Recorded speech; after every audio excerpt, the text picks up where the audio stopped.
welcome back to our little zoo. I have been doing a few little bits and pieces since we were last here. I've made a few changes. So I've added in this grass. This is buffalo grass. I've added this in like basically everywhere to make it just a bit denser, the foliage, and make it look a little bit more kind of natural. I've added these arches over these doors here, so you'll see a couple of them as we go on through. And I've also put in some of this floating dandelion particle doodad.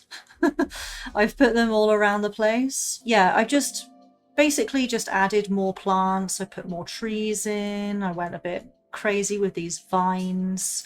Oh yes, I found this thing, which looks really cool. Very jungly, rainforesty. So I put these down over the top of our feeding pools here for the flamingos. Put this big tree in, again, lots of vines. I just wanted to make it look more jungly. It's probably tough to imagine it now, but there'll be the roof on the top of here, and then I'm going to hang vines and put loads of plants and stuff around the roof as well, so it will look like super jungly. I might even do like a rock roof or something. So I know in the last episode we spent all that time making obviously it wasn't finished, but we made this cave shelter and we put in this little pond and started to build up some of the foliage for our okapi breeding pair. And the okapis were very unhappy because there were people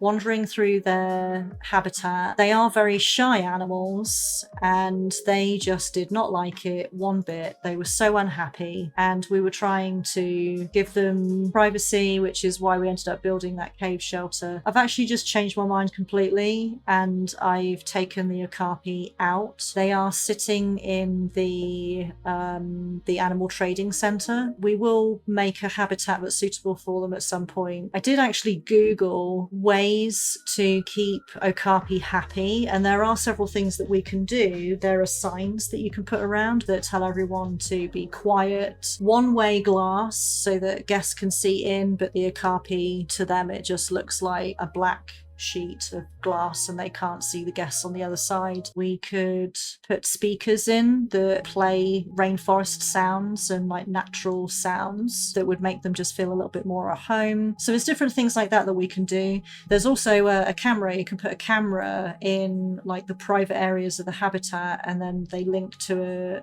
a TV so that guests can see what's going on in those private areas without actually having to physically be there, so they're not disturbing the animals. So there's lots of ways that we can keep the okapi happy. But after looking at these tools that we could use and then looking at the layout of this habitat, I decided that it was probably best to purpose build a habitat for the okapi, which is not what happened here. We had the habitat already laid out, the path was already laid out, and then we put the okapi in. I think the best way to do the pathing through a habitat for the okapi is to have the path on one side so that the okapi don't have to cross the path. I was thinking instead we would put some lemurs in here. There are 3 different types of lemur and they're all happy to coexist together, and I think it would suit this habitat a lot better because there's this elevated spot that guests can come up here and then they can be at like eye level with trees and things where lemurs are climbing around. We can put platforms around trees, we have rope bridges and some really cool stuff in here, and I think that would be a better use of this habitat. Yeah, lemurs in here, and then in here I've switched this path around. So this path was just flat on the ground, so I've elevated it because I had an idea. Well, it's not my idea. I pinched this idea from somebody else's build, but it's an excellent idea, so I think that we should use it. So what I'm thinking is we're going to put a double waterfall in, put rocks all the way along this fence, which we would do anyway to hide the fence, and build it all the way up to the path, have a waterfall just here, put some rocks, like flat rock across the path with some water effect, so it looks like the waterfall's like coming down and then across the path and then down the other side of it, and then it will come down here, so it looked like it will be flowing off the side of the path. and then down here into this pool, which we will probably extend. Okay, let's pick our animals out, shall we? So there's 3 types of lemur. We're going to put them all in. So we've got a black and white ruffed lemur, critically endangered, 1,000 to 10,000 population in the wild. So they need 2,260 feet. Maybe if we take this fence out and let them have the whole place. All right, so now we have a full-sized habitat. There we go. Almost 3,500 square feet. Beautiful. 2 to 16 individuals. If it's a mixed sex group, we need just 1 male and up to 15 females. So we have a red ruffed lemur. I think they want all the same stuff, don't they? Up to 29 females. Okay, so the red ruffed lemur can live in larger groups. Their stats are all kind of the same. Mature males related to the alpha become outsiders. Okay, so any males that are bred that become adults, we would just immediately have to release them to the wild or something. I mean, we could just get a bunch of females to start with, and then if we decide we want to breed them later, we can just pop a male in. Oh, we have a silver female. All right, let's start with her. Here she comes. Oh look, she's like a little teddy bear. Itchy foot. Very cute. Very, very small. So small. I'm gonna build in this spot first, so I think if we just dump this stuff over here, at least she'll have what she needs. Forage box. Oh, okay. Root spike tree. A ball. Alright, you've got loads of stuff to keep you happy. She's so tiny! Let's see what we can build then.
Oh. Yeah.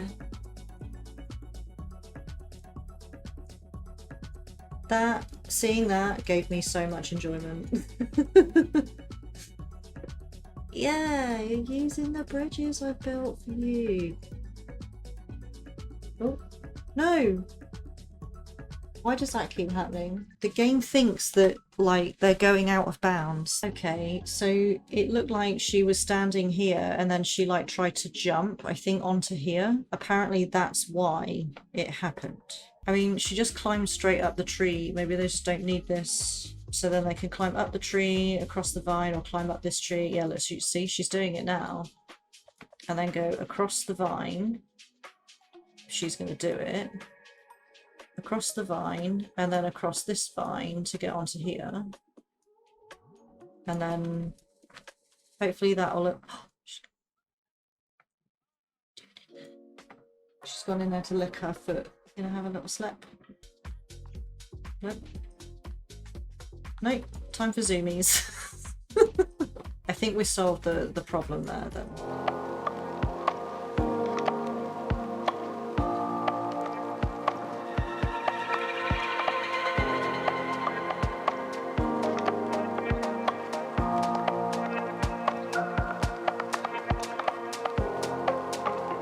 We've got some dangerous fighting going on in the pygmy hippo habitat. Oh god. Oh no. Shit, stop doing that right now. Oh no, Rashida's injured. So she's an outsider, but she's a she. Who's that then? Oh, she's fighting with Rashida. I thought it was going to be a rival male. There's Sefu. He's the alpha male. He's just like, whatever, just escorting little Umi out of the way. So who are you? Your parents are Sefu and Rashida. Oh, she's fighting with her own mum. She's part of the Ali bloodline, which is what we're keeping an eye on over here, just for fun. Let's just put you in the trade center for now. Okay, goodbye. Okay, Rashida, you can chill now. She's injured. Can we get some help over here? What's going on here? You're just sleeping. That's fine. Okay, so is everybody happy now? She's off to the vet. Okay, that's fine. Adana, the female that just went off to storage, she's the only female from the Ali bloodline, so we definitely need to hang on to her. This is the newbie. Do you feel better now? You're the alpha female.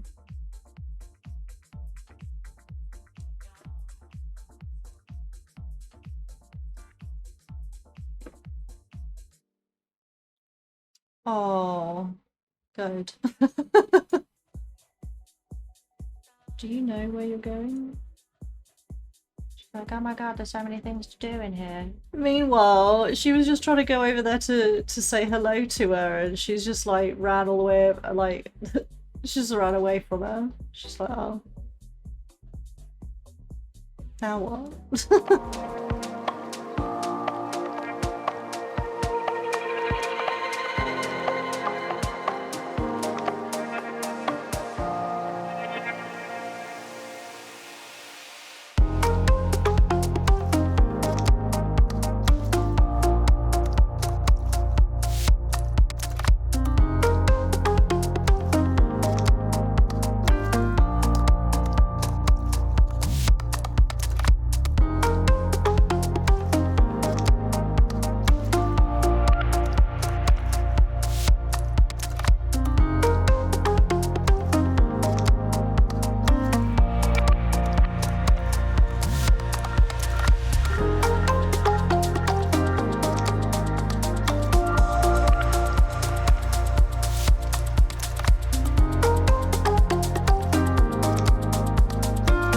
Happy with that. Adorable. Oh look, all the flamingos are in their little... I'm so pleased with this dome. It fits perfectly over the feeding, the forage pool. Looks so cool. Anyway, I will love and leave you. It's time for me to go to bed. Have a wonderful rest of your night. I love your beautiful, beautiful faces. Remember that you are important.